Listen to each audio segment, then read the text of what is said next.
U.S. foreign policy. What would you do differently, Donald? I'd make our allies, forgetting about the enemies you can't talk to so easily. I'd make our allies pay their fair share. We're a debtor nation. Something's going to happen over the next number of years with this country, because you can't keep going on losing $200 billion, and yet we let Japan come in and dump everything right into our markets and everything. It's not free trade. If you ever go to Japan right now and try to sell something, forget about it, Oprah. Just forget about it. It's almost impossible. They don't have laws against it. They just make it impossible. They come over here, they sell their cars, their VCRs, they knock the hell out of our companies. And, hey, I have tremendous respect for the Japanese people. I mean, you can respect somebody that's beating the hell out of you, but they are beating the hell out of this country. Kuwait, they live like kings. The poorest person in Kuwait, they live like kings.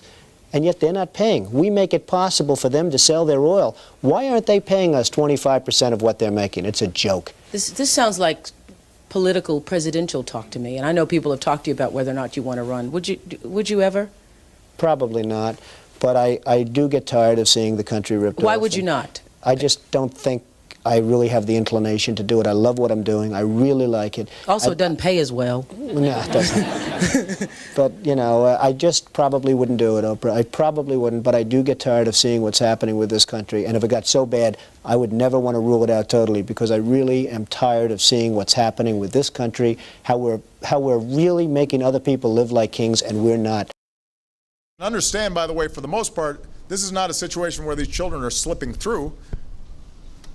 They're being apprehended. But the problem is that our system is so broken, so unclear, that folks don't know what the rules are.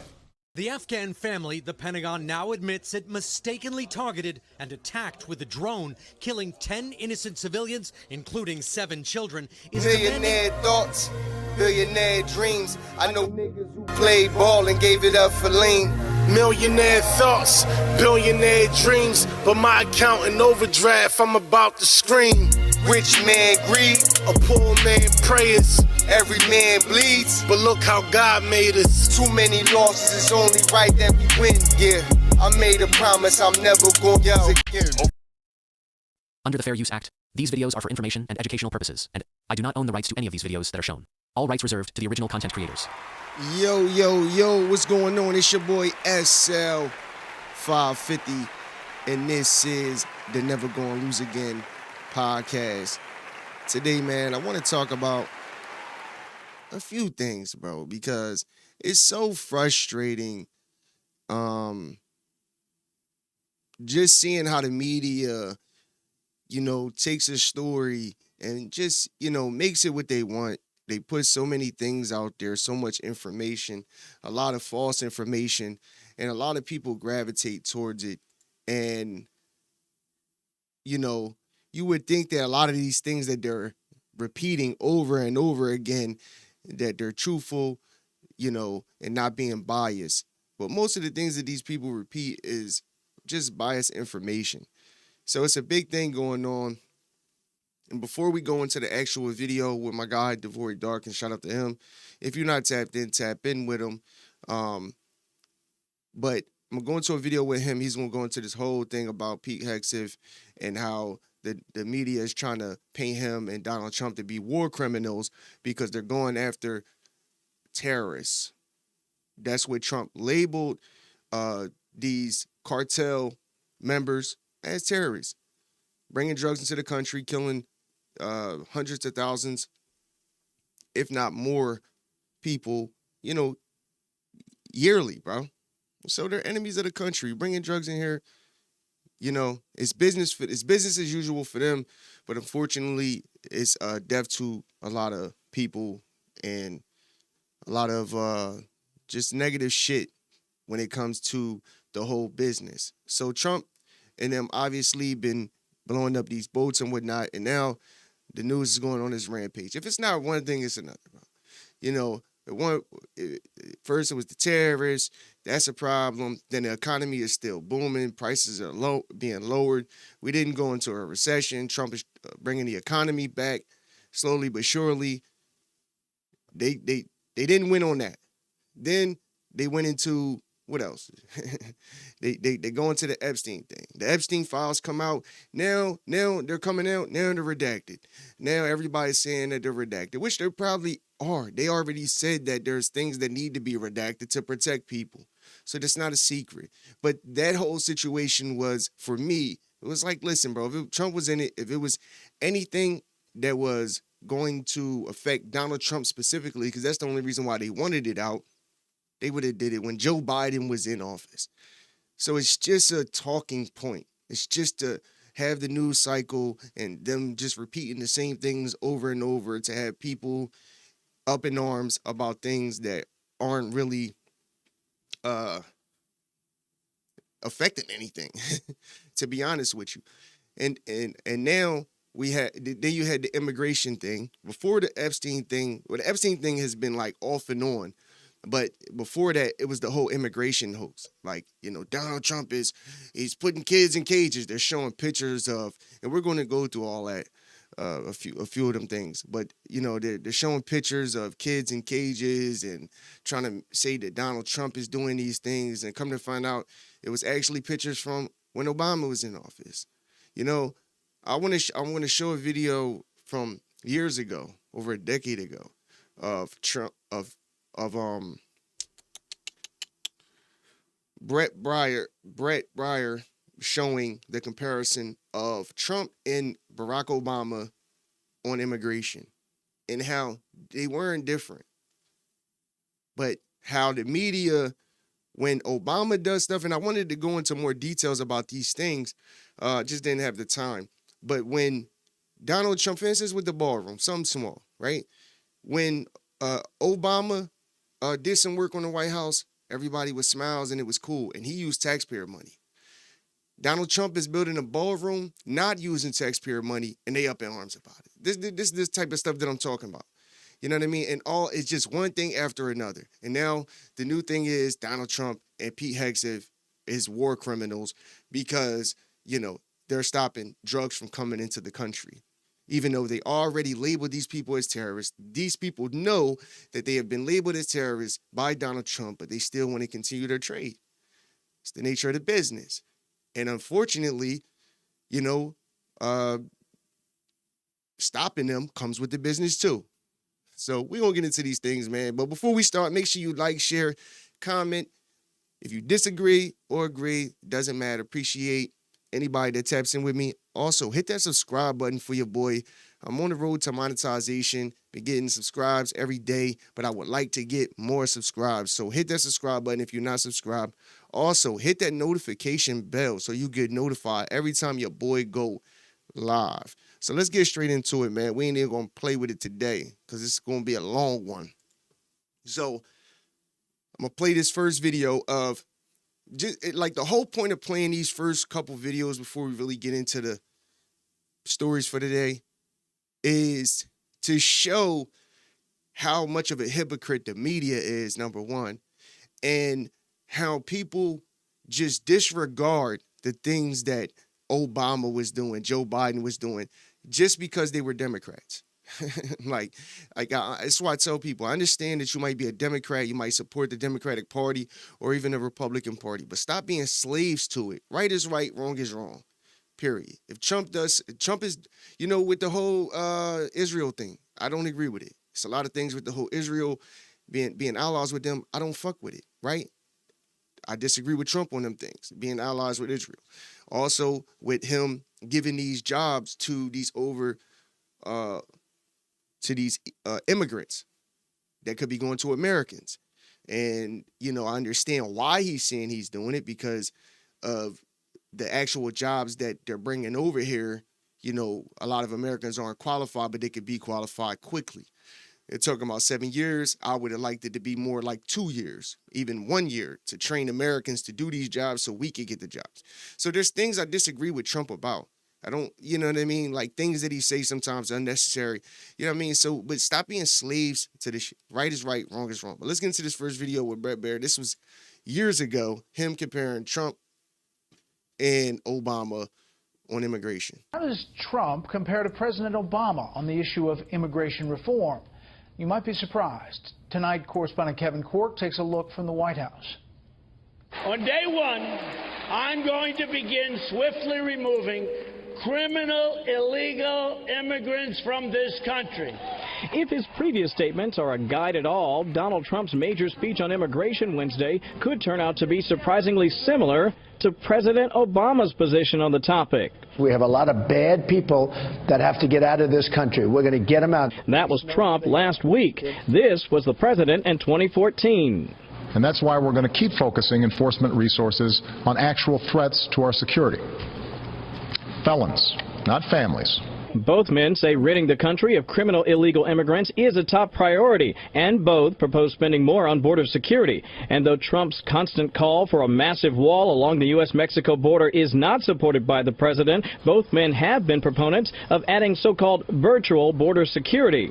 White House officials today brushed back the notion that their approaches have much in common. Is that really far afield from what Donald Trump is basically saying? If they're a criminal, they're going to be out of here? I guess it depends on the day you ask. Indeed, Trump's statements on illegal immigration have run the gamut.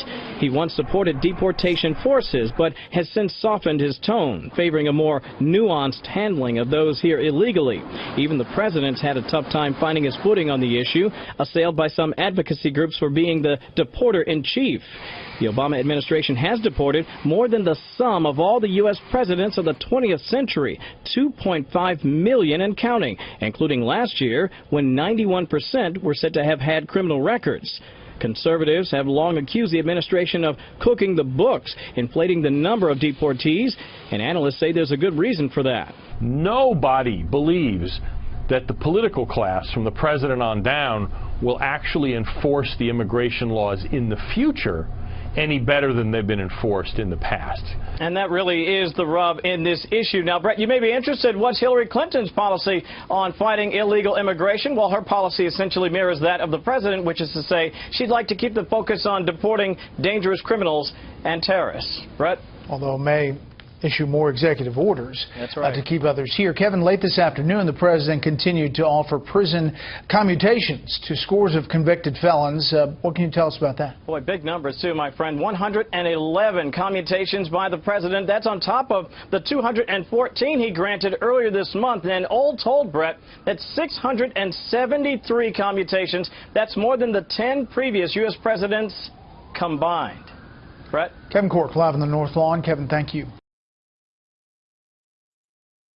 So when people be talking about this whole immigration issue, understand that they all were the same on this issue. They wanted to get illegal immigrants out of the country. You know, they obviously criminal illegal immigrants were a priority, but the facts of the matter is unsustainable to have illegal immigrants in the country at the rate that Joe Biden was doing this, bro. Flying them in, doing all of this stuff, right? So, you know, like I said, I wanted to play that because this is why if I watch all the news stations, you know, whatever, you know, I get my information from everywhere to see what everybody's talking about. But I feel like Fox is more reliable in a lot of ways, but they have their issues too that I don't like, but I ain't gonna get into that. So, like I said, today, everybody is going in, The View, Morning Joe, all of them are going in on Pete Hegseth, calling him a war criminal, saying that, you know, they should be locked up or whatever the case may be, whatever they're saying, all bullshit. So I want to get into these next two clips of Obama and Biden, right, on strikes that they have done, the differences. So let's get into this. The Afghan family, the Pentagon now admits it mistakenly targeted and attacked with a drone, killing 10 innocent civilians, including 7 children, is demanding more than just an apology. They shouldn't kill innocent people, and they need to get us to a safe place, he said. CCTV footage obtained by the New York Times shows the man the Pentagon claimed was an ISIS terrorist was actually working for a U.S. aid agency. And before the drone strike, he was putting water jugs in his car, not bombs.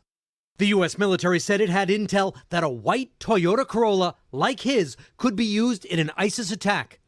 It's also one of the most popular vehicle makes and colors in Kabul.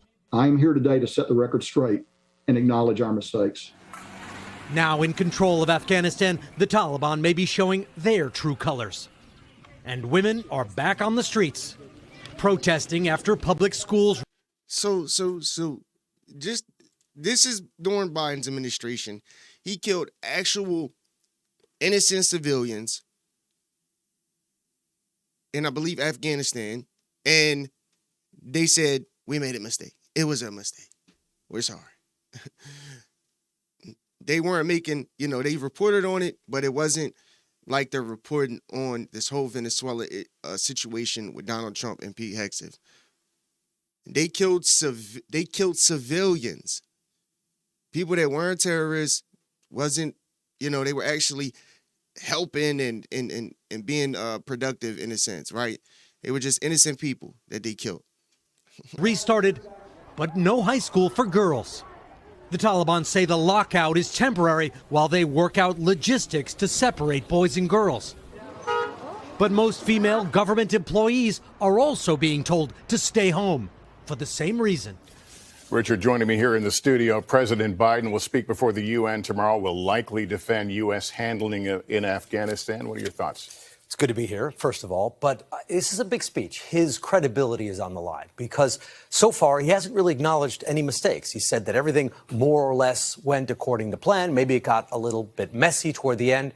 Much of the world saw it very differently. They saw an absolutely chaotic withdrawal. And mind you, he did the same thing. They did the same thing when the illegal immigrants who, committed them heinous crimes towards the females, their names is slipping my mind, which I know who I'm talking about. There's a bunch of people who were brutally murdered and, the other word, the R word and whatnot.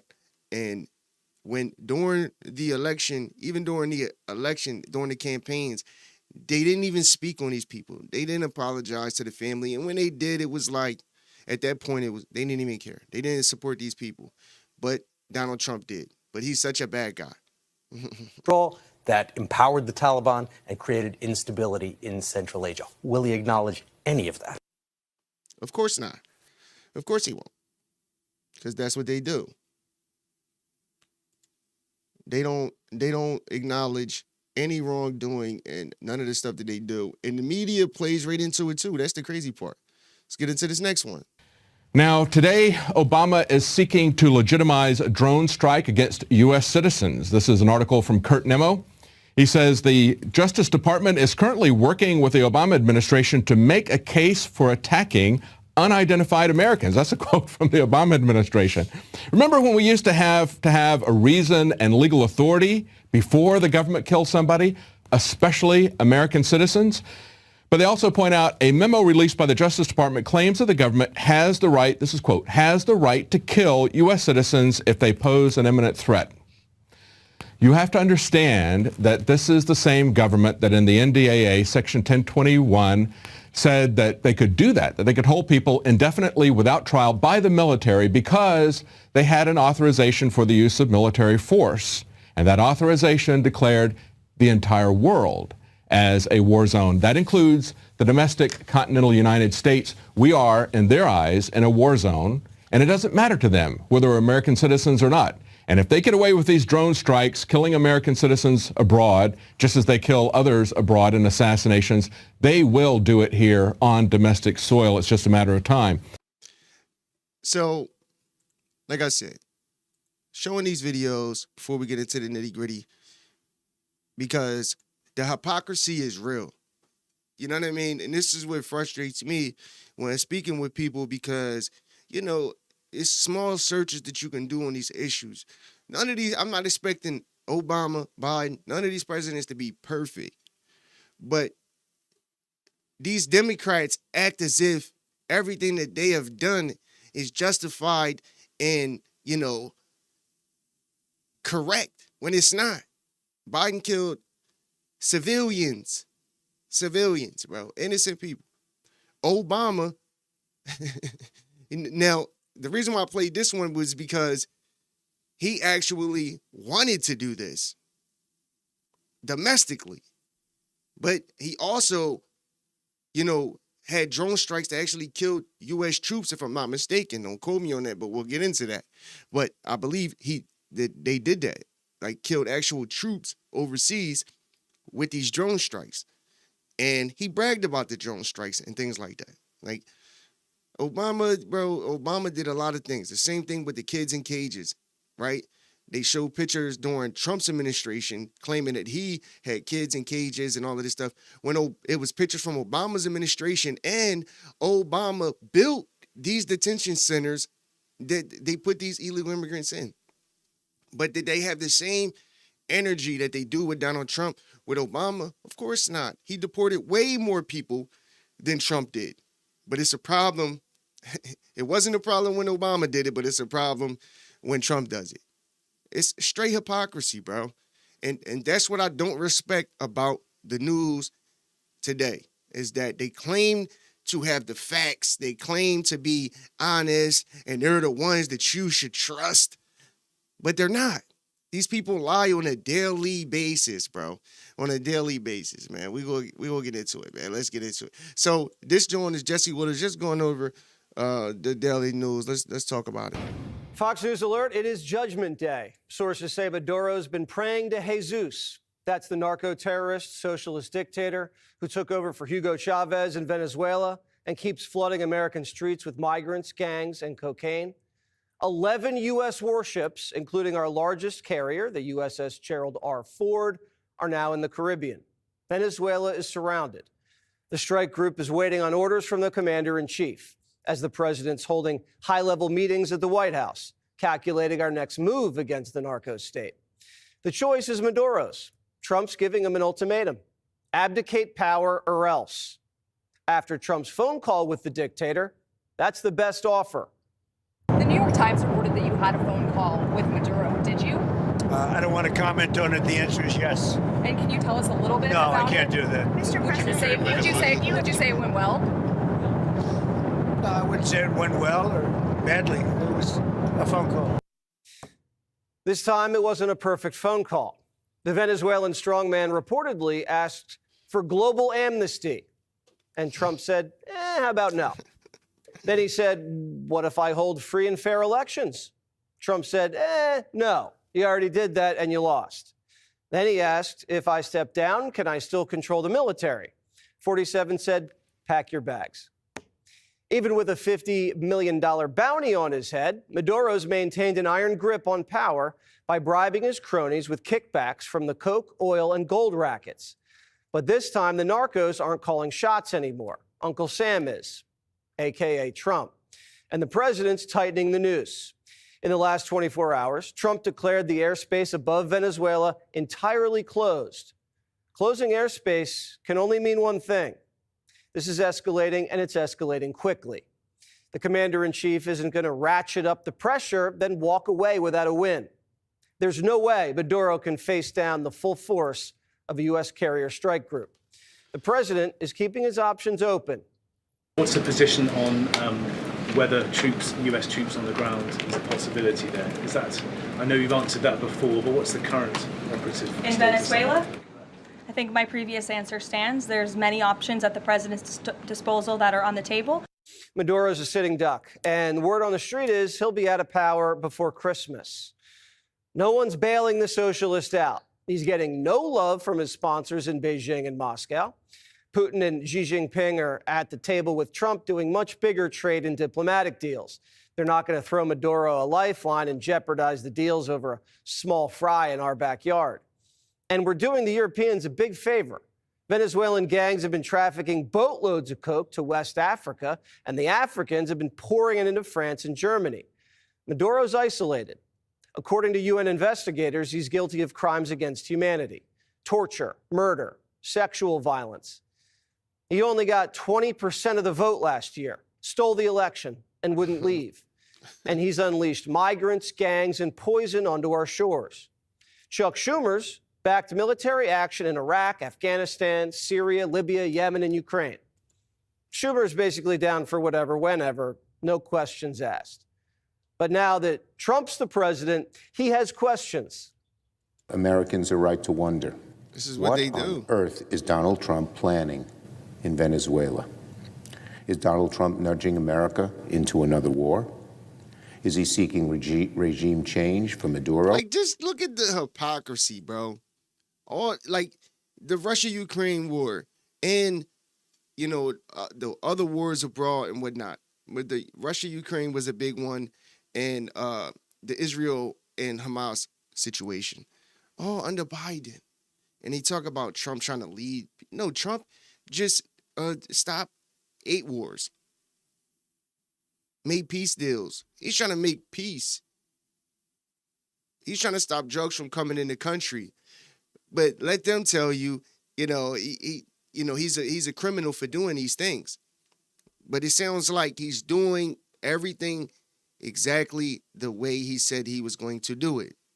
It's called transparency, something that they lack fully. And it's called solutions, something they know nothing about. Democrats know nothing about solutions. And that's what I challenge all of these people that so-called support Democrats. Where's the solutions at? I never hear any solutions with these people whatsoever.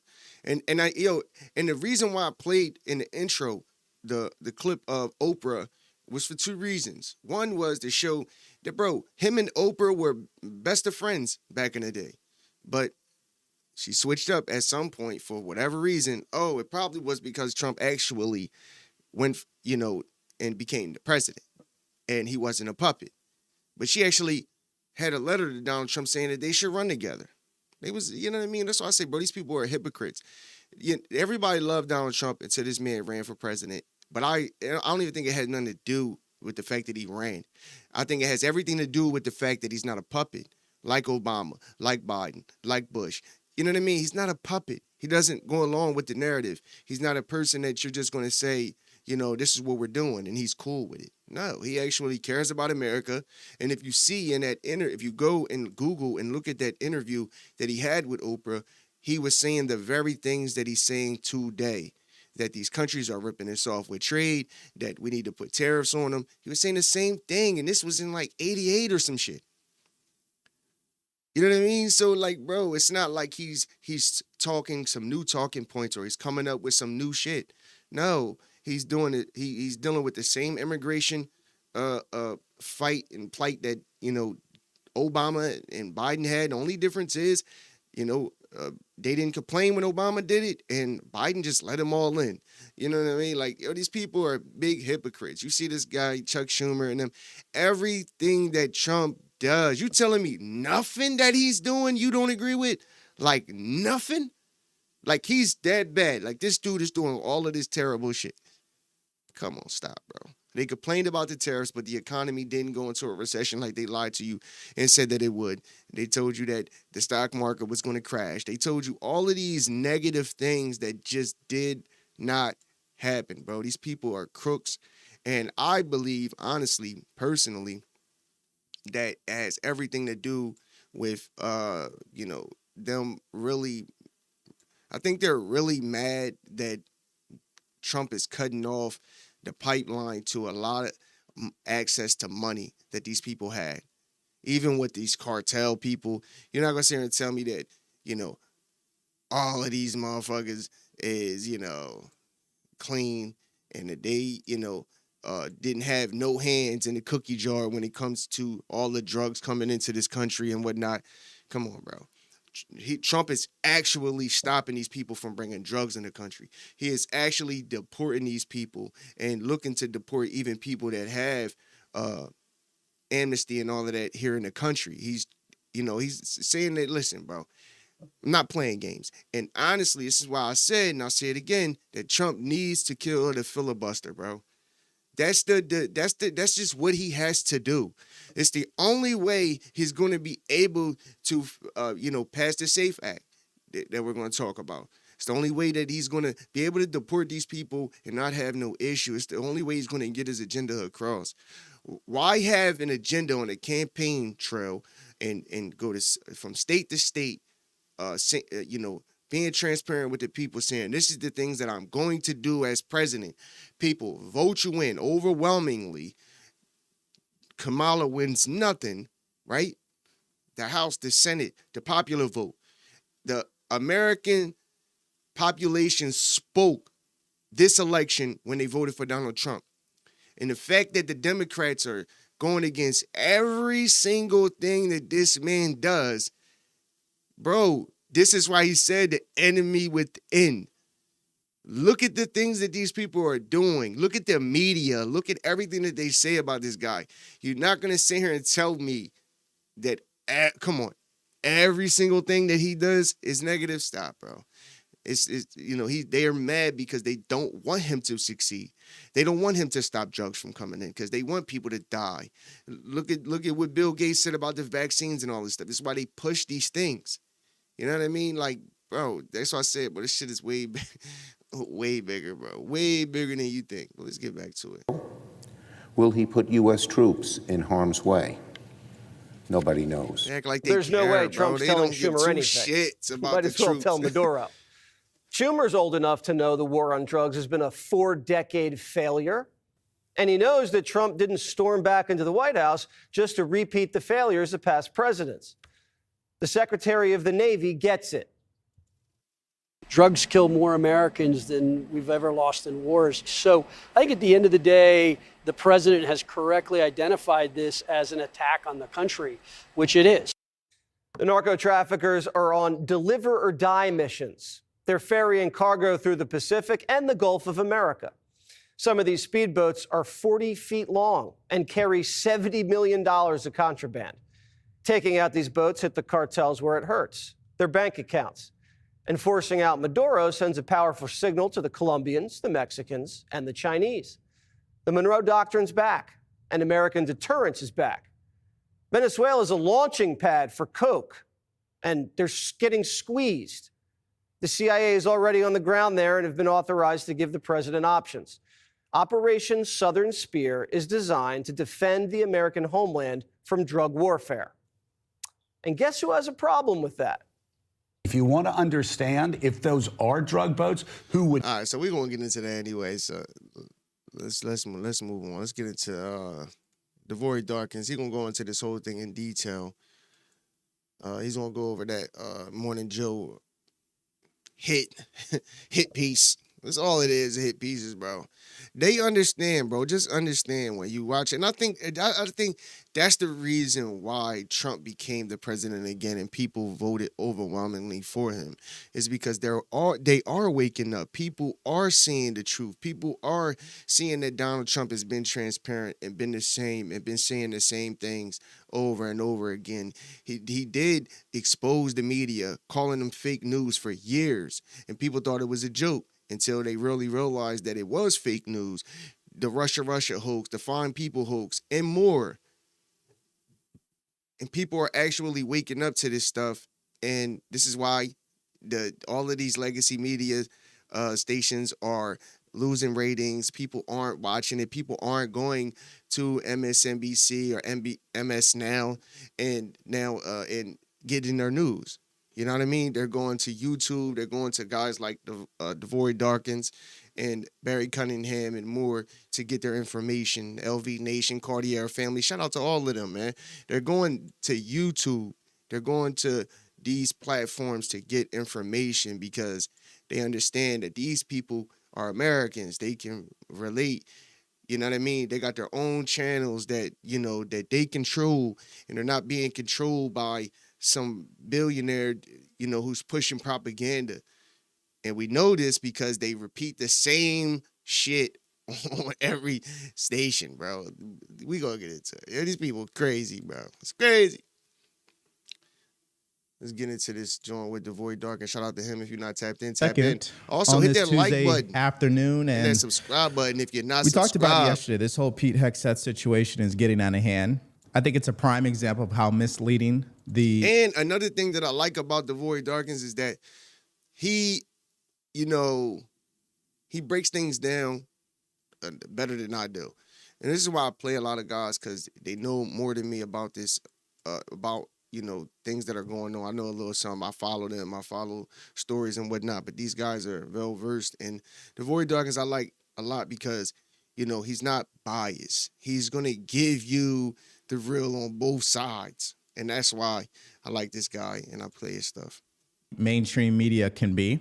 I think it's another example of the problem within the Department of War, where there are continuous leaks about what's happening inside their ranks, inside their operations.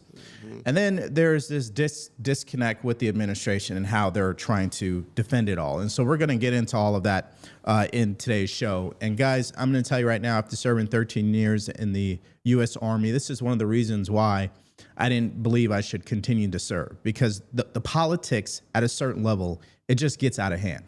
It gets away from why you serve to begin with. And someone's got to be a general. I get it. Somebody's got to serve in this position and be the Secretary of War. I get that. But when you're continuing to see leaks coming out of that department, we have problems. And you would think after the amount of people that Hegseth has fired, you wouldn't continue to see leaks. That is troubling, okay? So I just want to say that up front. Second thing is this. Can't trust your own people, Washington Post, New York Times, all of them, they are no good, okay? Facts. They will print the stories they want to print to push a particular narrative, even if it's based on anonymous sources. It's almost not about being true anymore. It's just about being who's going to be first, right? Who's going to report on this story first? And can we write it in a way that obviously doesn't mean that we are lying about Pete Hegseth, but it also can't be proven that we are telling the truth either. I mean, it's this game of manipulation that continues to happen. Print stories that you can't prove to be true, and you also can't prove to be false. You guys following me? It's almost a mind F in a sense. And so we'll get into that as well. If you guys are new here, this is all about common sense commentary for these uncommon times, showing you guys both sides to the conversation. And in case you guys missed it, and you guys are not up to speed about where we're at this point, let me kind of go through the timeline here, all right?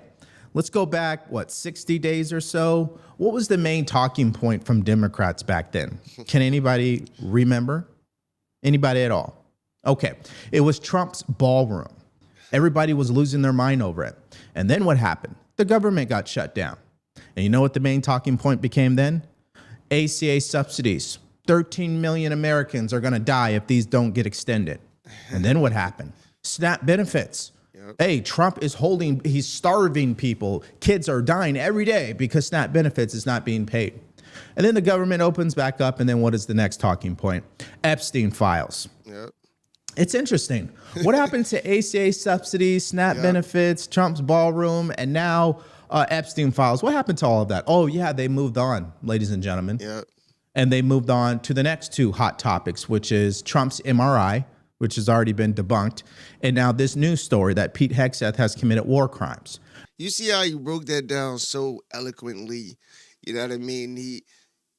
Listen, that's what I was trying to make that point, is that they just go from story to story. They truly don't care about these things. They know that it's going to,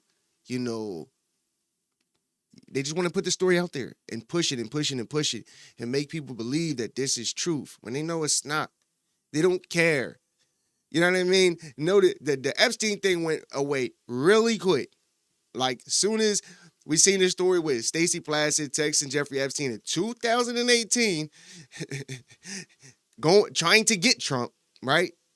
At a hearing, you see that, Hakeem took money from, you just see these different things that are coming out, and it's not what people were hoping to get.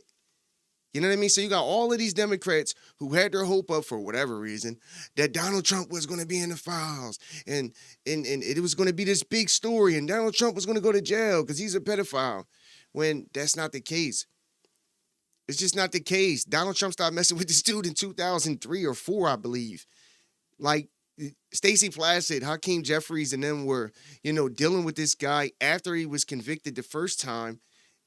Like, what are we talking about? They don't care about these stories. They truly don't. All they care about is trying to hurt Trump's credibility in any way, shape, or form. And that's it. And they need to keep this going because all of these elections are coming up, the midterms, and then they're going to do the same thing before the 2028 election. You know what I mean? But it's just going to be a new candidate. That's it. They're going to do the same thing. They're going to try to use any story they can to try to disprove a Republican. That's it, bro. These people don't care about you. They don't care about you. And think about it. The whole, all the people dying, oh, he's trying to starve the kids. All of that stuff happened because of Democrats. But to this day, Democrats truly believe Donald Trump shut down the government, didn't give people their SNAP benefits, even though ultimately they ended up getting them. But he wanted to not give you your SNAP benefits and all of these things. And they truly believed it. Why? Because legacy media and the Democrats got out on the news every day reporting the same garbage. And had people, and I know this because I know people that actually came to me saying it, because they know I voted for Trump, I support Trump, or whatever the case may be. So they love to come to me and say, oh, what's up with your boy? Oh, why you shut down the government? Oh, why you do this? And then I got to be, I got to explain, you're wrong. But even then, it doesn't matter because I know that it's more people that are programmed and brainwashed to believe this garbage than people that are not, unfortunately. Are you guys following what's happening here? Are you observing the patterns here? Okay. They get obsessed with a particular topic because they hope that it's going to do enough damage politically. And in their wildest of dreams, that it gets somebody removed from the administration or the president impeached, or it's going to help them win an election. And when I say they, I'm talking about the Democrat Party. Mm-hmm. I thought they were just obsessed with affordability. I guess I forgot that one too, right? I thought affordability was an important topic. I guess now it isn't. War crimes is the number one issue. Okay. So we'll talk about it. We'll show you both sides. We'll do the research with you. We'll show you what the objective truths are. But I'm telling you guys, this is a recurring pattern of the news cycle. And you can't get caught up into it because it's only going to be short-lived. I'm telling you that in the matter of the next 2 weeks, something else will be of their obsession, okay? Just wait for it. You'll see. Okay, so having said that, why don't we hear from Pete Hegseth himself? This is during the cabinet meeting. I would say this is about 20 minutes ago. Here's what he had to say.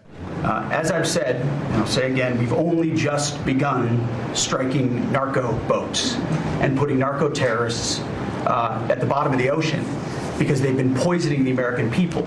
And Joe Biden tried to approach it with kid gloves and allowed them to come across the border. Cartels take over community, 20 million people, hundreds of thousands of Americans poisoned. And President Trump said, no, we're taking the gloves off. We're taking the fight to these designated terror organizations. And it's exactly what we're doing. So we're stopping the drugs. We're striking the boats. We're defeating. My whole thing is, what's wrong with that? As an American, right? These are truths. Are drugs coming into the country from these countries that are close? Yes, they are. It's just a fact. It's nothing to talk about. The fact of the matter is that Trump is stopping it. And do you want people that are in these positions who are treating things like Obama and them, I mean like Joe Biden and them, who were just, for instance, with the Ukraine-Russia war, just constantly giving billions of dollars to this fucking midget over in Ukraine. For what? For what? And then ultimately, we're funding these unnecessary wars and wasting taxpayer money. Or do you want people that are in power who are going to get the job done and not focus on being in these forever wars, wasting money, all of this garbage? Like, you know what I mean? And then with these military strikes, this is the military, bro. This is the military. You think people sign up for the military to go fucking play cards? No. They sign up for the military to, if possible, if they have to go to war. But that's not their goal. But this is what they're trained to do. You know what I mean? So if at the end of the day, drugs kill people. It's a fact. Look at Kensington. Look at all of these neighborhoods across the country infested with drugs. You got a president that's actually doing something to stop it before it even gets here. Before it even gets here, they're stopping it. And the Democrats have a problem with it. And I think it's more to do with the fact that they probably have some backdoor deals with these cartel people. And if you think they don't, I'm telling you, these local people in California, Texas, and these local and state, administrative people, politicians and whatnot. Come on, bro, stop. Come on, man. We talk about big money. Narco terrorists, and we're Especially a drugs nigga like Gavin Newsom. in through the sea by sea are down 91%. And I don't know who the 9% is. I'm not sure either, sir. But down 91% by sea. We've had a bit of a pause because it's hard to find boats to strike right now, which is the entire point, right? Deterrence has to matter, not arrest and hand over and then do it again, the rinse and repeat approach of previous administrations. This is meant to get after that approach. And I will just end by saying, as President Trump always has our back, we always have the back of our commanders who are making decisions in difficult situations, and we do in this case and all these strikes. They're making judgment calls and ensuring that they defend the American people. They've done the right things. We'll keep doing that, and we have their backs, Mr. President. Good job. Thank you very much. Good job. I agree. I had this hot take on a couple of podcasts. I've already said this. I think Pete Hegseth was President Trump's best pick. Okay, I stand by that. I think it's a hot take, obviously, because I think he's the only person in the administration that truly represents what the people who work under their agencies or their departments truly want in a leader. Pete Hegseth is not perfect, obviously. He's flawed just like the rest of us. We know his allegations regarding his previous marriages. We know some of the behaviors as far as himself as a soldier and some trouble he got in here or there. I'm telling you guys, to the average Joe who's serving right now in the military, a private, a sergeant first class, a platoon leader, even a captain respects this guy because he knows, or they know, that he truly represents who they are. Okay? He's not the guy serving on the board of directors at Lockheed Martin. You guys following what I'm saying? He has no dog in this fight. Okay? He has no political capital. He's literally a soldier that's been taken from the ranks and placed as the Secretary of War. And I think now more than ever, the military needs somebody like that to get back to high standards, to remove the wokeness, to remove the nonsense, stop the excuses, and let's just focus on the mission. And you can't do any better than that, than getting an actual soldier from the battlefield to fill those shoes. Okay? If you take some colonel or some general who went to West Point, ROTC, was never an enlisted soldier ever in his life, these aren't people that are really relatable, okay? Anybody who served in the military knows that. That's the only con when someone goes ROTC. That means they were never enlisted. They're never going to understand what it's like being enlisted, and the chances are they're not probably going to be a good leader. They may be a good enough leader. They may check the boxes on paper because, it's all politics at that level when we're talking about the commission ranks, the guys making the decisions. Fast forward a little bit. War crimes were committed.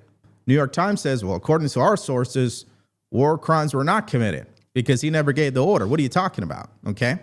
Now, in case you guys need a different perspective of how this is all going down, let me play you this. So the New York Times completely debunks everything that the Washington Post Five sources. I mean, you got 5 sources there. Apparently, this quote of "kill them all" never even happened. There was never even a conversation about that. Hold on. So just think about this. These big newspapers, these big organizations are reporting things that they said never happened. So it's made up, bro. It's made up. And then they do the rounds. You have niggas like Mark Kelly and these Democrats who are going to get on MS Now and, all of these legacy media stations and say, yeah, if what they're saying is true, then this is, they're war criminals. And, bro, garbage, bro. Propaganda, bro. Propaganda is so real in America, bro. It's sad because you don't even know. In a sense, if you're not a logical person, if you're not able to decipher things and, actually lock in with people who are reliable, journalists and sources that are going to give you factual information, then you're getting so much that you're like, and this is why people don't like politics, because it's so much. It's like, goddamn. Bro, I just want that's why I'm always going to bring it back to the average American just wants to save as much money as possible, make money, see more of their money, love their kids. In America, a lot of people celebrate holidays and whatnot. I don't, but that, that's a tradition here in America. People celebrate Christmas and Thanksgiving and things like that. And so that's all people care about. They just want to celebrate the Christmas and stuff and live life, bro. Nobody cares about all of this shit. You know what I mean? But they're going to keep going right out there, pushing the propaganda full force every day, every week, weekly. And honestly, this is why I know this stuff isn't going to work for them well, because even though the average person doesn't even care about these things, there are a lot more people tapping in, like myself, who are tapping into politics in this whole field and seeing like, damn, like things really ain't what it was, like how we thought it was growing up, what we were told and things like that. So like, that's the cool part about this, is that a lot of people are waking up and kind of seeing the truth of what's really going on, bro. Because the Secretary of War didn't even know about the other peoples that they allege in their piece were clinging to life. But I come from this from a different angle. I really don't care if they finish the job on them. They have killed millions of American children with these drugs coming across the border. And if you stop this right now and nip it in the bud, of course there's bigger implications when it comes to Maduro and him working with the cartel and him being a dictator and not ceding power to the fair person that won that election. But the drugs that have impacted our country, that's the main story. What's confusing to a lot of people is if the mission is to take out these boats that have a lot of drugs on them with bad guys on board, and you throw, an explosive down on top of it, and it blows it up, and there are a few people still alive, you're not allowed to throw another explosive down? If your original mission is to take out a boat, are you not allowed to finish it off? See, to me, with you, Ainsley, as an American, if these people are enemies of the state, Al-Qaeda, ISIS, any of these people, if you don't finish with the first strike, why wouldn't you finish the job? Evidently, in the rules of war, there's a problem with that. But then you have to have a huge problem with Barack Obama. For 8 years, he was doing drone strikes to the tune of 560, between 585, many of which times people have brought up, a Stanford NYU study, a Human Rights Watch study, have said that we went back and did the so-called double tap multiple times, and people had a problem with it. Some people had a problem with it. So if we didn't have a problem at home, and no Democrat or Republican that I know of has ever complained that too many terrorists were dead. Yeah, I wanted to play that because that essentially what they just said summarizes all of the talking points here. Okay, more than likely, if you're critical of Pete Hegseth to begin with, you're accusing him of war crimes. You're saying that he's not qualified to be in the position to begin with. You're saying that these orders that he's following or orders that he's issuing are illegal, especially from the president, which dates back to that 6 seditious Democrats who shot the video. And if you think about it all, you start to understand what's at play here. They're planting the seeds of doubt, the seeds of confusion. Okay, so if you're telling me that 6 Democrats can create a video causing mass confusion within the chain of command, especially in these circles who are conducting these strikes in these waters, we got problems on our hands. Okay, we got serious problems within the military, because the last thing military members need to be doing is listening to what people in Congress have to say. Okay, people in Congress don't operate what's in reality. Okay, they have their own reality as a sense. Now let's go to this actual article.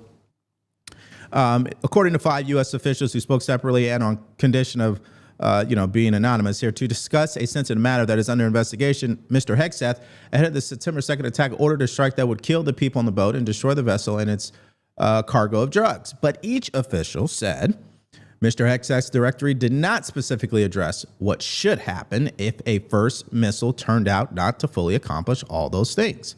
And the official said his order was not a response to surveillance footage showing that at least 2 people on the boat survived the first blast. Hold on, because I hate that they do this.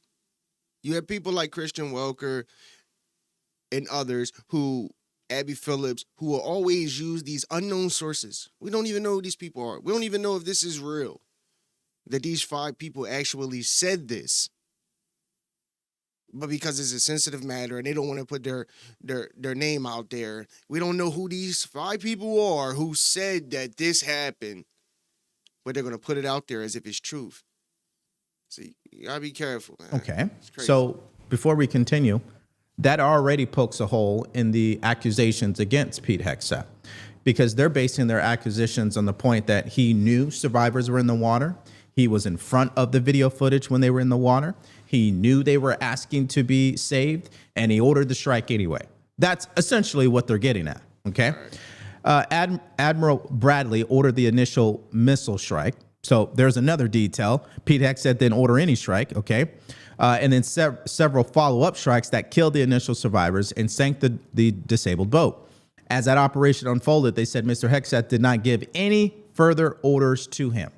The officials clarified the sequence of events amid the political and legal uproar that has followed a report in the Washington Post last week. It said that Admiral Bradley ordered the second strike to fulfill a directive by Mr. Hegseth to kill everyone. The reaction has included questions about whether Mr. Hegseth specifically ordered an execution of shipwrecked sailors in violation of the laws of war. My whole thing is this too. This whole point that they're making is we're doing deterrence. Listen, if you are driving these narco boats, we're killing you. We're blowing you up. So now every single cartel member, whoever it is, and they'll make, and we'll get into that, but they'll make up all reasons of, why they're doing these things, right? It's so crazy. But the whole point is to send a message. Listen, if you do these things, this is going to be the outcome. So what does that do in return? To logical people, they're like, now they got to come up with new ways. Listen, this ain't working. They're catching every one. Now the cartel is losing money. They're losing product. And that does what? That stops drugs from coming into the country. That was the whole point of doing it.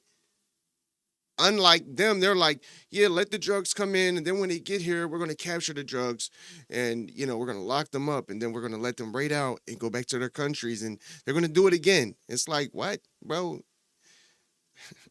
Same thing with, listen, I don't fuck with the police. You know what I mean? I've been dealing with them all my life. But at the same time, you need policing. You just need it, bro. It is what it is. And the reason why you have the crime the way we do here in America versus places that they try to say, they're, say a lot, but let's just say Dubai, for instance, where it's everybody that I've heard that went to Dubai said it's very safe. You can leave $1 million on the ground and it'll still be there. Why? Because they know the consequences to do these things. If people know, I've been locked up with them. I've been locked up. I remember the last bid I did when I came in. This was when I went down prison. It was right after that. When I went down prison, I went to prison twice. After the first time, that's when they passed the whole no cash bail thing and all of that, right? So when I came back, I forgot all about it, to be honest with you. So when I came in, I was in intake. A lot of people were saying, yeah, I'll be out tomorrow. They was happy. They knew they were getting out. Why? Because they had the no cash bail. Everything was based off points. I didn't know about it. So I'm thinking like, damn, can I get out? No, because my shit was a violent crime. Unfortunately, some bullshit to say, whatever. But anyway, people knew they were going to get out. So if people know I can do this, people knew that they can get locked up with a bundle of dope, 2 bundles of dope, and they're getting out in the morning. So what are they going to do? They're going to go right back and sell dope. It's the same thing. It's the same thing, same scenario. And this is why you have the same outcomes in all of these different states. Is because, they're being soft on crime, soft on this, soft on that. So, criminals are going to be criminals, dog. Criminals ain't going to stop being criminals. That's just a fact. But if you put harsher crimes in place, that's the only way things, get better or get safer. And people will start being like, it ain't worth it. Like, I'm not doing that. Boy, they giving you the death penalty for murder now. You know what I'm saying? Or, you get 25 years for stealing or whatever. Like, when you do things like, people may look, that's harsh. But if it stops crime completely or it's almost non-existent, then was it worth doing? Yeah, it makes it, now people are like, all right, well, I can't get money being a criminal. Let me get a job. Let me go work. Let me go make some money that way, because I ain't trying to do 25 years for fucking, some bullshit robbery or something. I mean, that's the only way. But So they want crime. That's what how do they we fill up the what do jails. we like at the end of the day? Where's this going? I told you guys, this is the new talking point. This is the new obsession. Everybody's a freaking expert on war crimes. That's the impression that I get. They're trying to, recite all this legal doctrine and, this is what this general said and all this other stuff, but they weren't even in the room. And here's the other thing. Even if we take their word at face value, where's the video footage to prove what they're saying? It's not made public. We haven't seen it. You haven't seen it. None of us has seen it. So if we don't have any video footage, we don't have anybody in the military ranks going on record with their name as a whistleblower, then we don't really have a case here. Okay, these are serious allegations, because it's not just about the president or Pete Hegseth. The people under them are being threatened with prosecution once the president leaves office. You guys following what I'm saying? So now they have this video planting seeds of doubt within our own military ranks, causing confusion. Then they threaten these same members with prosecution if they follow these orders. And then these same military members have to face the reality that if they don't follow these orders right now in this moment, they also could be prosecuted, according to the UCMJ. So, I mean, to be in the military right now in these conditions, I'm telling you, in those particular circles, it has to be annoying. It just has to be. It's fascinating. All right, let's go to what CNN is saying about Hegseth. And I think this kind of tells the story of not only the doubts that they're trying to plant, but the narrative that they're trying to drive home to the American people through persuasion, that he is a guy that out of everybody in the cabinet will be removed first. This is not the first time that we have covered Pete Hegseth, and there's a reason why, and that is because he has simply put not been a popular guy in the American electorate. I mean, Pete Hegseth's net favorability in the last year, positive. There have been no polls in which his net favorability has been positive. Every single poll that I could find in the Roper Center archives has his net favorability in the negative. From when Donald Trump first nominated him nearly a year ago, or about a year ago, to now, every single poll has found that the American people are more likely to dislike than like him.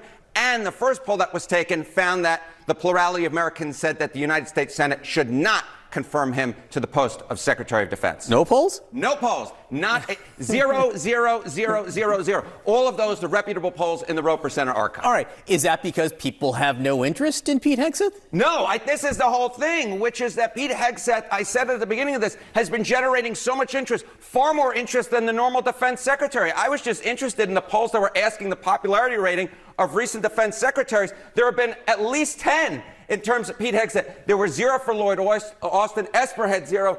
Mad Dog Jim Mattis had only 2. This is extremely unusual for a defense secretary to be generating this much interest, especially when we're not at a time of war. You have to go all the way back to Bob Gates to find this many polls asking about the popularity rating of a defense secretary. And of course, Bob Gates served 4 times as long so far as Pete Hegseth did. And of course, that was during a time of war. So you got to ask yourself the question, why are all these polls being manufactured to talk about Pete Hegseth? Why does everybody want to talk about Pete Hegseth? Why do members of Congress always say the same comment? He's unqualified. He shouldn't be in the position. He's not a serious Secretary of War. Why do they say these things? Because it's a mass collusion to undermine him and his authority and his confidence. And he's taken all the garbage out of the military that they put in it.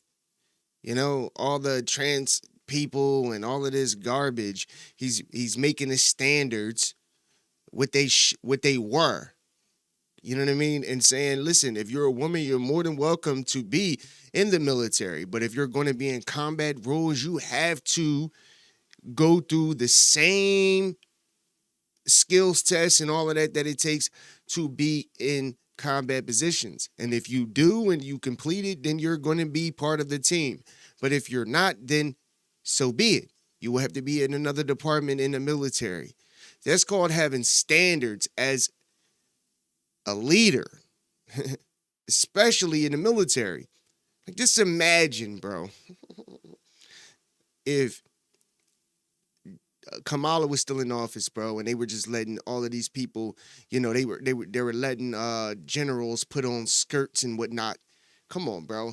Come on, bro. You think countries are going to take America serious? Stop. Come on, bro. Get the fuck out. It's all because they hate the president, clearly, and they disagree with this nomination. Facts. Again, Pete Hegseth also is an All outsider if you TDS. think about it. Most of these people are. That's why I said in yesterday's show, for the life of me, if there's one thing I could tell the president, besides thank you for obviously your service and being the president, it would be like, sir, just go all the way. You're an outsider. You'll never be approved. They'll never accept you. They will only tolerate you. It's the same thing with Pete Hegseth. They're never going to like this guy. They'll never respect him. They'll never accept him. It's just a reality. Okay? It just is what it is. So you might as well just double down on what you truly believe in and get it over with. Facts. And we're going to end it with that, man. Shout out to Devory Darkins. If you want to tap in with him and see the rest of this video, he really breaks everything down. You know, you can see the stuff that he had on. Actually, let me go back to, let me see something real fast. Let me see something. Because I just want to play this. Let me see this. If I can play this. There's one part with, because I didn't show it on there. We're going to move on. There were none. But I wanted to show this part with votes. Right It's here. people is designed to defend the American homeland from drug warfare. And guess who has a problem with that? If you want to understand if those are drug boats, who would go on those boats, it's people who have families that have been kidnapped. And they're told, go on the boats or we will execute your children. What?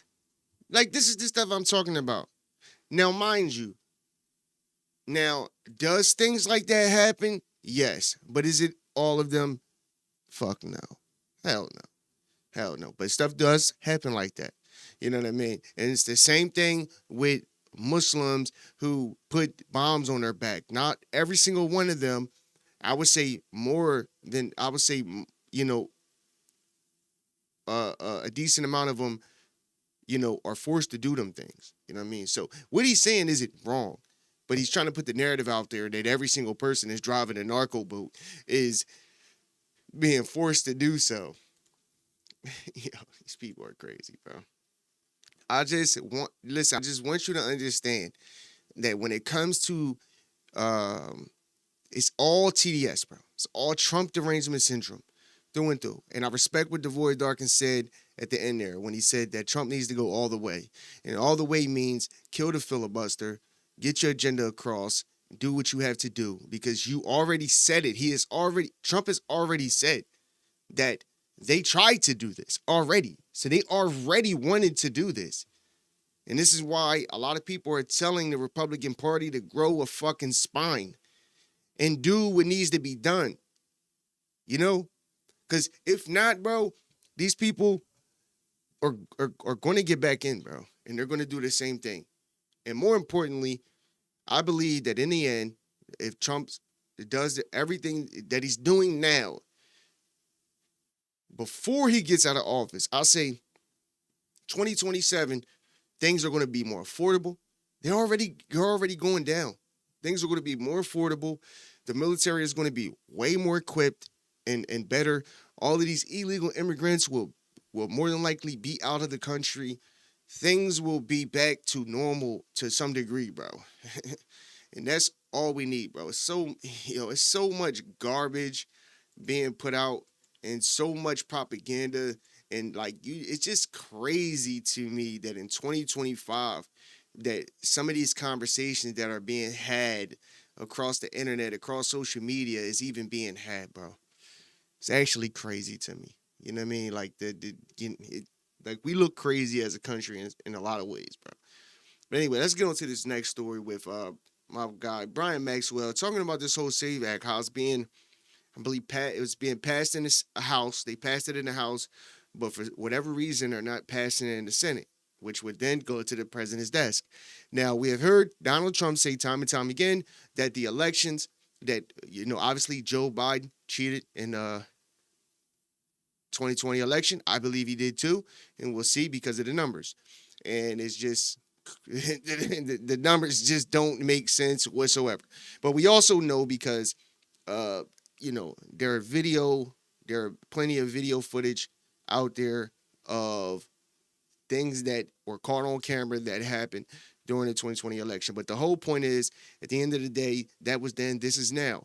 And now we need to make elections fair and also safe in America. And the only way to do that is to make it to where you have to show proof that you're a citizen in this country. Any logical human being would say, cool, let's do it. But why do the Democrats not want to do this? Because they want to be able to cheat. They want illegal immigrants to be able to vote. It's not rocket science, bro. Come on. So who's the real criminals? Right now, what we got going on in the Senate is a big, big deal. The House has passed what's called the SAVE Act. They passed it earlier this year. And initially, when they passed it in January, it was killed in the Senate when the Democrats controlled it. They passed it again in April. And what SAVE stands for is Safeguard American Voter Eligibility. So it's the SAVE Act, Safeguard American Voter Eligibility.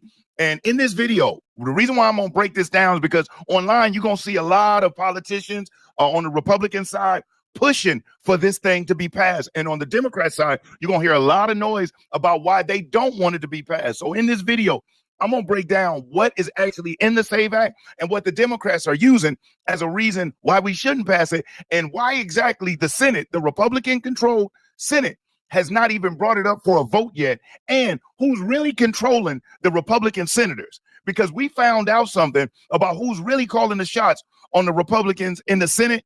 And when you hear what this plot allegedly has been up to, it's going to blow your mind. We thought there was only a couple of rhinos.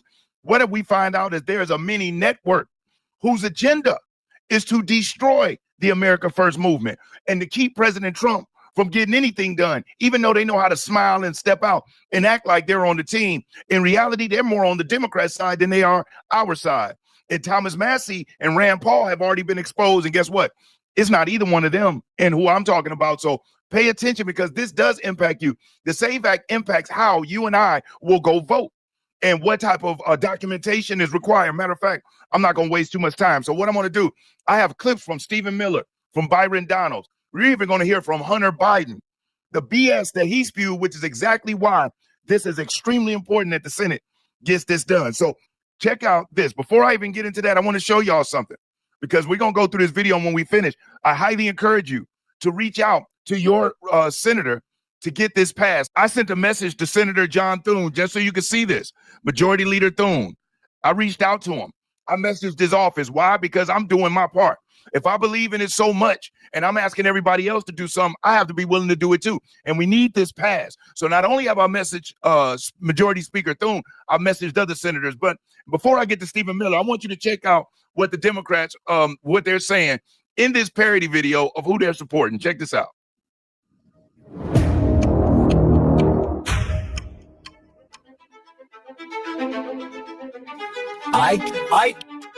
I care more about illegal immigrants than American citizens.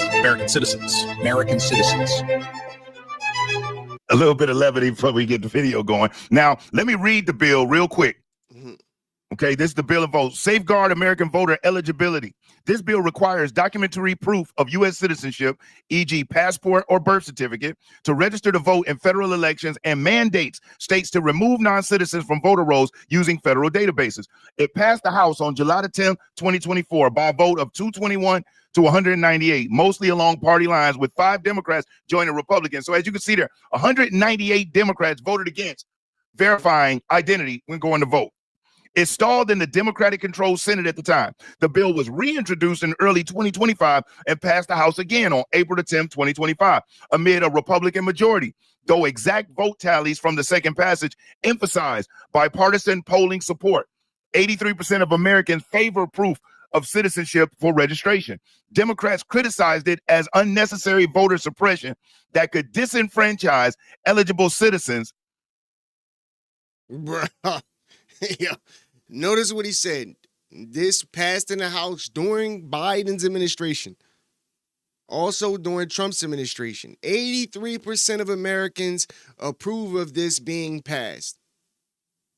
But they said this is going to be at a disadvantage for the disenfranchised. Who is that? Who they talking about? Without easy access to documents. Okay, so they're saying that they calling it racist. They've somehow believed that black people don't have voter IDs and aren't intelligent enough. And wait till you hear. Yo, is that not disrespectful though?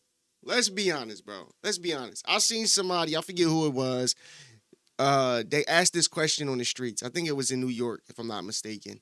But they was in a city somewhere, and they asked black people, you know, basically about this whole situation, that Democrats believe that black people don't have IDs, they don't have proper identification.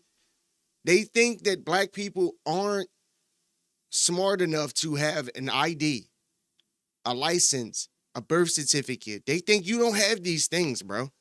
They think that you don't own, that you can't own a laptop. Yo, you can't make this shit up. Some of the other reasons why. But let me get into this Hunter Biden clip before we get into Stephen Miller. Now, listen to what Hunter Biden says. And he is the best spokesperson we have for why voter registration is necessary. And we're not talking about with the driver's license, because you may or may not realize this. When illegal immigrants are brought in, placed on asylum programs, they're given IDs. And that doesn't state our status. But check out what the drug addict felon Hunter Biden had to say. Got more votes than anyone that has ever run for president of the United States of America, 81 million votes, at higher participation rate than anyone that has ever run for president since 1901. What a goddamn joke. We have put together, I think, the most extensive and inclusive voter fraud organization in the history of American politics. This motherfucker, fuck him. Now, I'm going to pull this back a little bit just so you can see these numbers, because this is what really is the biggest problem. Facts. Look at this right here. Hold on, I'm going to pause. He's going to talk about it, but I got to pause. You telling me that Joe Biden, Sleepy Joe, got more national popular votes than Barack Obama? Get the fuck. What? Bro, it don't make sense. It don't add up. It's impossible. That's how you know they cheated. Here.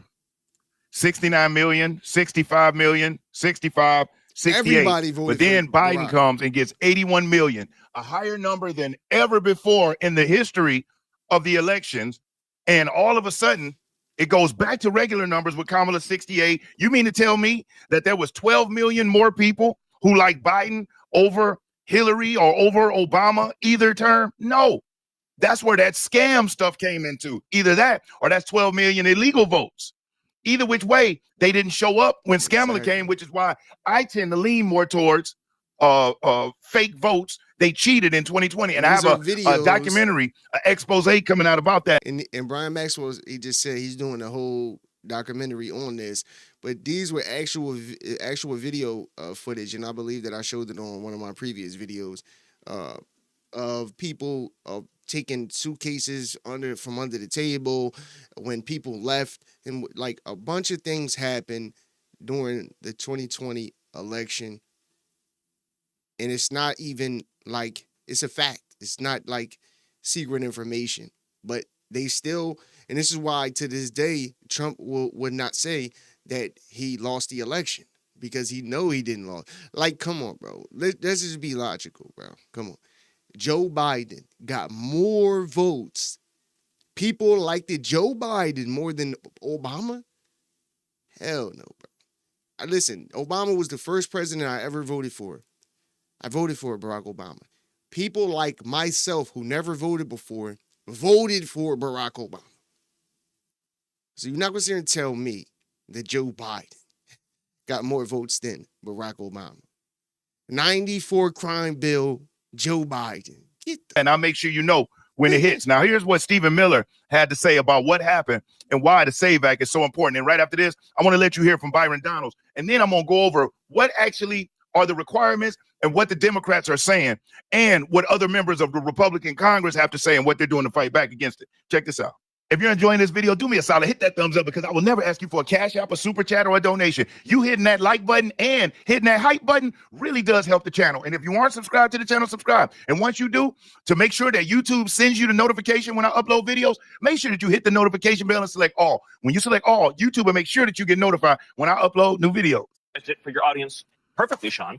This was not a loophole. The Biden administration, Secretary of Homeland Security, Alejandro Mayorkas, devised a scheme to fly illegal aliens into the country and then to escort them en masse across the border by the millions, and to give them something known as parole, which gives them a work permit, which gives them a social security number, which gives them access to the voting booth. This was the plan all along, to get them here illegally so they can get free government benefits, get hooked to welfare, and be able to participate in American elections.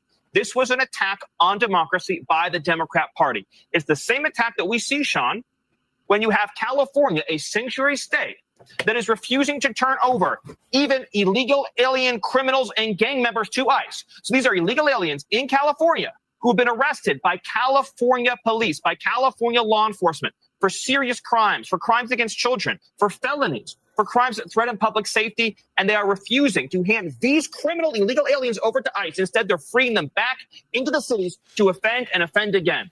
By any definition, what California is doing is criminal. It is a violation of our laws. It is one of the most heinous things that I have seen in my entire. So as you see, California. Hey, yo, I'm going to end it there because if y'all want to check out the rest of this video, go tap in with Brian Maxwell. Always giving pertinent information to what's going on, bro. And, you know, we're going to end it with that today, man. Listen, bro, understand that, you know, it's cool when they do it. It's a problem when Trump does it. Come on, bro. And this is why I say he need to say fuck it.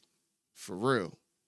All jokes aside, he needs to say fuck it, kill a filibuster, get his agenda across, pass this SAVE Act, and, you know, get these illegal immigrants out of the country, you know, make it to where people could come in and be vetted the right way and can be in this country and be productive, bro. Like, it's unsafe, bro, to have a bunch of people who don't necessarily care for America and Americans that are in this country, bro. It's just what it is, man. Muslim or not Muslim, you know, of course I love my Muslim brothers and sisters, but it doesn't mean I'm still American. And it doesn't mean that every Muslim is your brother or your sister, bro. And that they don't want harm for America. It's the same thing for Jews, Christians, it's the same thing for anybody, bro. You know, I believe all of these things that are going on is by design. They want these things that are going on to be going on. They made it this way purposefully. You know what I mean? And it's actually crazy.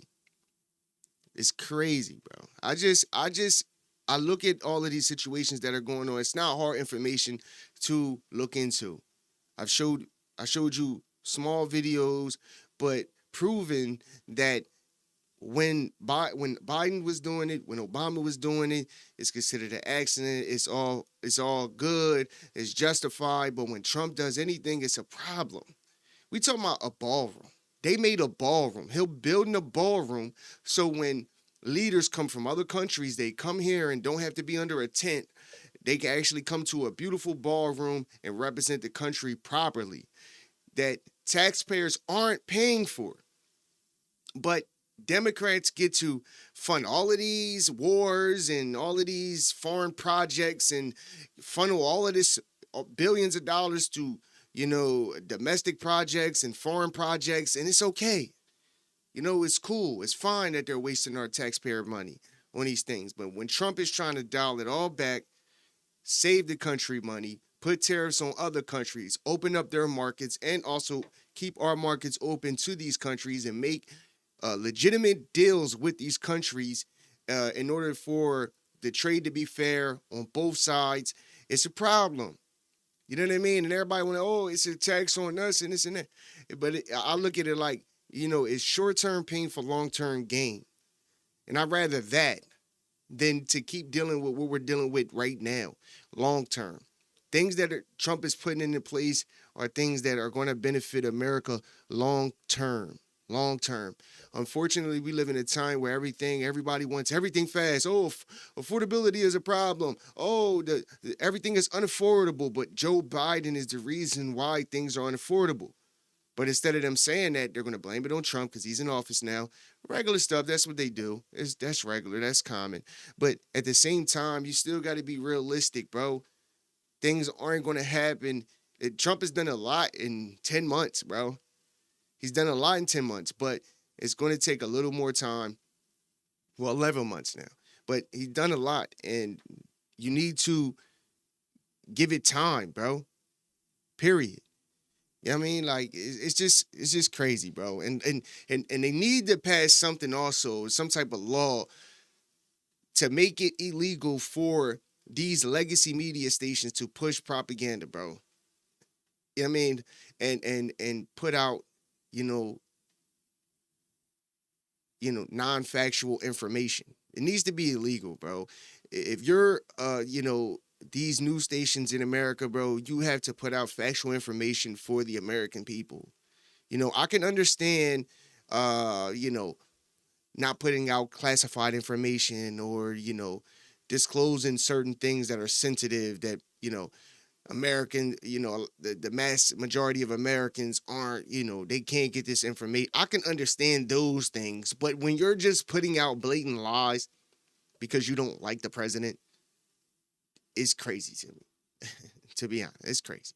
So, there's so much going on in America, and, the fact of the matter is that they are never, and Trump said this, he said this in the beginning of this term. He said they're never going to clap for me. They're never going to give me my props on anything. He knows this already. He's already prepared for all of these things that they're doing. And I'll say it again, they have a better chance of actually working with Donald Trump to get things done for the American people. But they don't want to help the American people, bro.